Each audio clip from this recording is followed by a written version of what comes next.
What's up, y'all? This your girl, Jay Rene with Prison Riot Radio. I hope that you're doing well. On the phone this evening, we have a brother by the name of Mustafa Bey. All right, he's also known as Montez Stevens, and he's going to talk to us about the business that he created and also his management that he does of a couple hip-hop groups from behind the G-Wall. Hey, bro, how are you? I'm good, great. How about yourself? I'm doing pretty well, thank you. We definitely appreciate you for taking this time to chat with us. No doubt. All right, so... Definitely. Oh, for sure.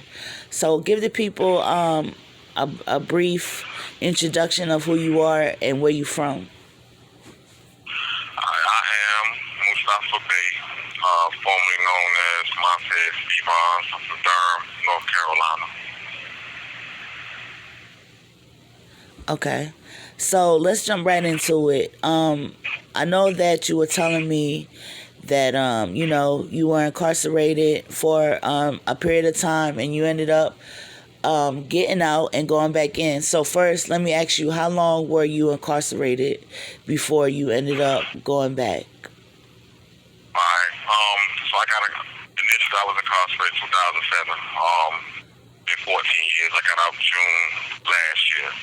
Okay. I stayed out 7 months before I was reincarcerated January this year, and I'm currently incarcerated now, waiting release within the next couple months. Okay. How you ended up incarcerated again once you're released is pretty specific to you. It's a special case. Can you let the people know exactly what happened with that? Yeah, I'll be brief.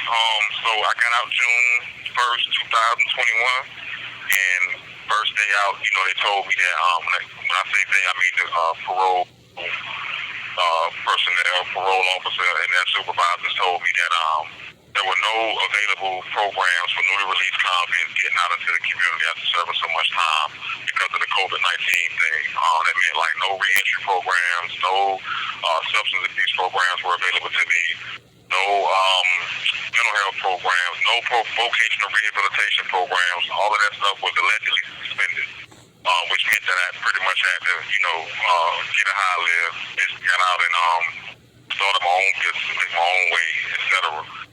Without the help of the organization or the agency that's supposed to be in place to help people like me getting out of prison after doing so much time.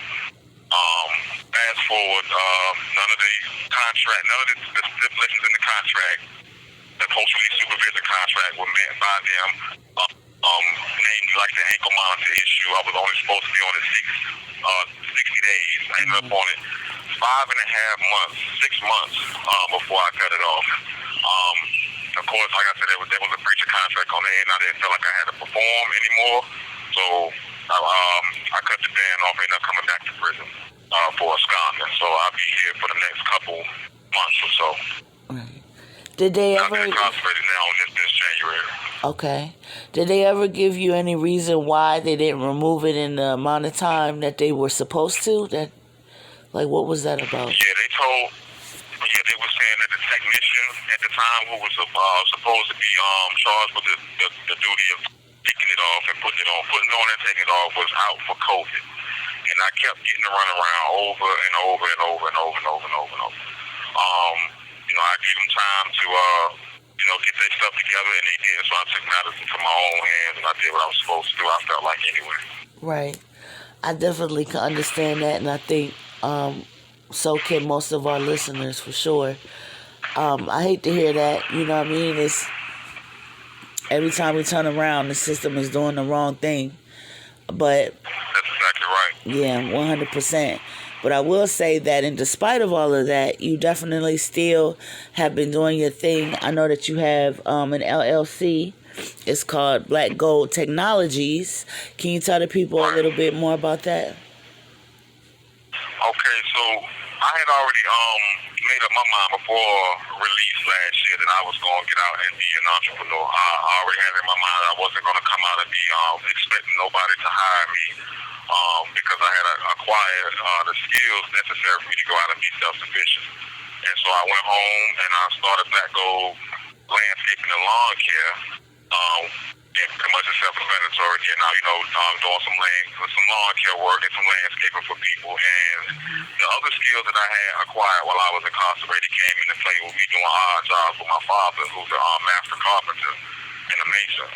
And doing other things, working alongside, other newly released convicts or people who had been locked up before, teaching me the game on, different, dealing with cars and stuff, changing brakes, oil, painting, priming, and all of that. So I kind of incorporated everything I was learning and that I had learned into my entrepreneurial endeavors out in the world. So Black Gold Landscape and Lawn Care actually changed to Black Gold Technologies LLC, and all I did was basically like I said, incorporated my other skill sets into the business. I'm an entrepreneur endeavors.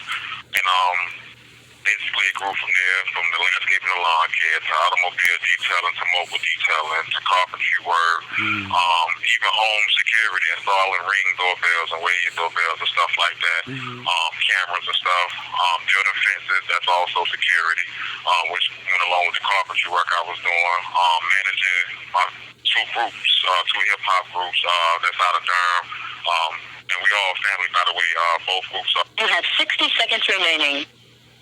So they didn't even know they was related, and I bringing them together, so they doing music and stuff together, so I managed them too. That's under the Black Gold Technologies as well, or? Right. Okay, right. That's cool. Entertainment management, yeah.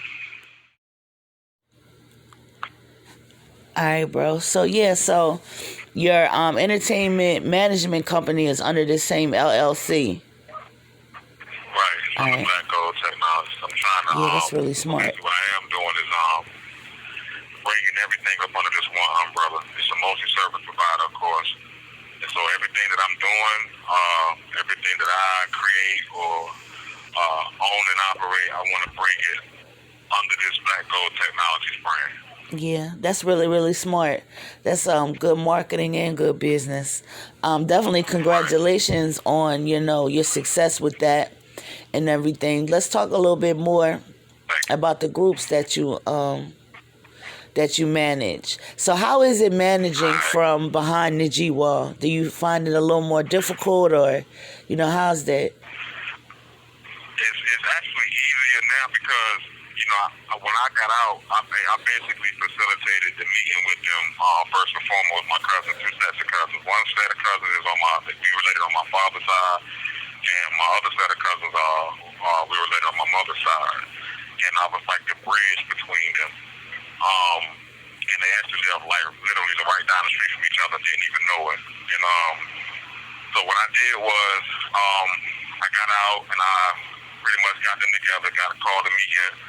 And by me doing music before I got locked up, I already had, some knowledge about, the business.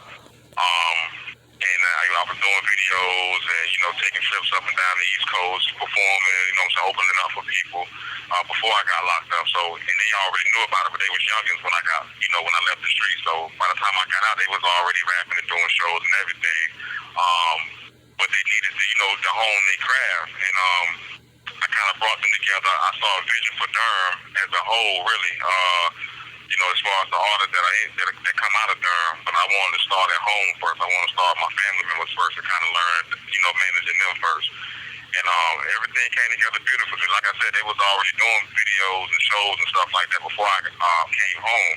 So managing them from in here is a lot easier now. I taught them a few things about the business side that they started to incorporate in their endeavors and everything. So, and they sharp.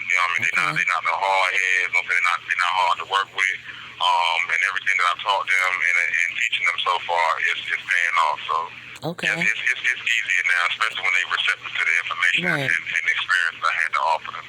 Okay, well, that's really awesome. Congratulations on that as well. A lot of people can't manage one, and you managing two groups. You know what I mean? So that says a lot for your level of skill and commitment. So kudos to that for sure. Thank you. Yeah. So tell us, what's the future? For your brand, what do you have going on? What you got in the works? What's your aspirations? Well, I want to be at least one of the first businesses in my city to cater to newly released convicts or people who have records in general. I want to be able to employ people in any field that they want to go in. I want Black Gold Technologies to be a pilot organization, corporation, institution, you know what I'm saying, for newly released convicts and people who have, you know what I'm saying, who come from similar backgrounds as I did. Opportunity provider, you know what I'm saying, for entrepreneurship and whatever. I also design shoes too, by the way. I have my own brand. It's the Black Gold collection. And Black Gold is black and spelled without the C for this. And I partnered with liveshoes.com to design my shoes. So you can go to liveshoes.com and basically put in the Black Gold collection and you'll be able to pull that up. Or just go on my Facebook page or Instagram on Mustafa Hyena page. And see some of my works on there. Also, I'm on LinkedIn also. But anyway, I added fashion design, of course, to my resume by doing that. I started that in October last year. So just providing an outlet, man, for people who are similarly situated. You know what I'm saying? For me, that's the goal for me. Ultimately, I want to be able to be of service to the people who so I know need that upper hand, you know what I'm saying, that chance. I want to mention also real quick too that I'm also one of the founding members of the New Durham Vision.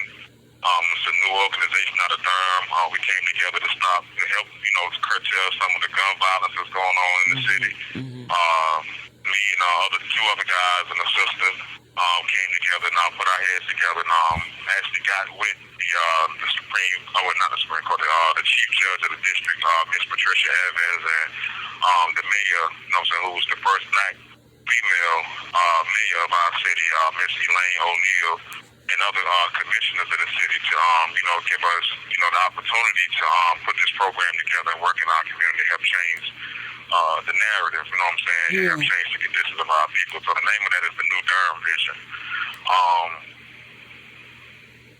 So that all of this goes along with everything that I'm striving to do with this Black Gold Technologies thing. And hopefully, what I'm saying, if I don't get funded from the city, which I'm not really worried about, you know what I'm saying, hopefully I can start this fire to get people on board to aid and assist them, you know what I'm saying, any way that they can. Okay. That's awesome. That's so awesome, man. I definitely have no doubt that you'll be successful. Definitely comparing it to your level of success that you have now.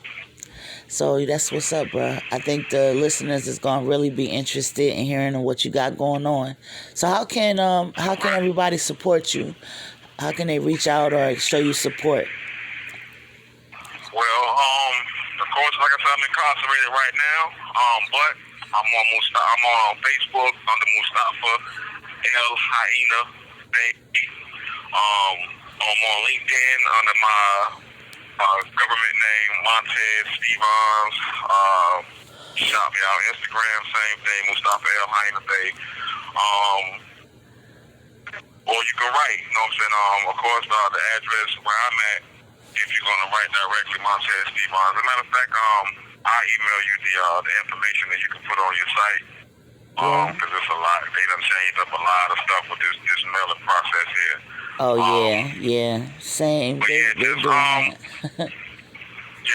much, just, visit my site, send me friend requests, just follow me or whatever. Send me, inbox me. I can get with you as soon as I'm released from here. Respond back. Any resources that people have, you know what I'm saying? They want to network, any ideas, experience, advice, whatever, you know what I'm saying? I'm receptive to it. I'm a sponge. Absorb it all, so, yeah. Okay. Well, I'm definitely going to make sure that your information get out there to the people. Do you have any last minute shout outs or anything like that? Man, first and foremost, Jay Rene. Kwame T, man, big salute to him, Marquise McKenzie. You know what I'm saying? But like I say, first and foremost, let me go back. All praises is due to Allah subhanahu wa ta'ala. Without him, none of this would have been possible. My beautiful wife, Adila Bay, she's been very supportive through all this struggle, my children. And everybody with the New Durham Vision, you know what I'm saying, the Chief Judge of the district, man, Patricia Alicia Evans, big support from her, the mayor, Miss Elaine O'Neill, Greg Lee, that's my brother Malik, most of my Assalamu alaikum. Yeah, and everybody who supported the movement, man, everybody who supported me, you know what I'm saying, through my struggles, my 14 years in prison, you know what I'm saying, after prison, and even now, up until now, even more now. I like to thank everybody who's pulled up. So that I just cover everybody. There's so many, you know what I'm saying? Right, So right. few, but yeah. I think you did a good job, bro. All right, like I said, we definitely appreciate you. We're going to get, your craft out there to the people so they can check you out. I'm looking forward to seeing your shoes. I've designed some shoes myself, so it'll be interesting to see yours. I know they probably hot like fire, so we're going to get your stuff up there, bro. Indeed. So much All right, appreciation. thank you for the opportunity, Jay. All right, you're welcome. God bless, and let Kwame know I love him to death, man. All right, for sure.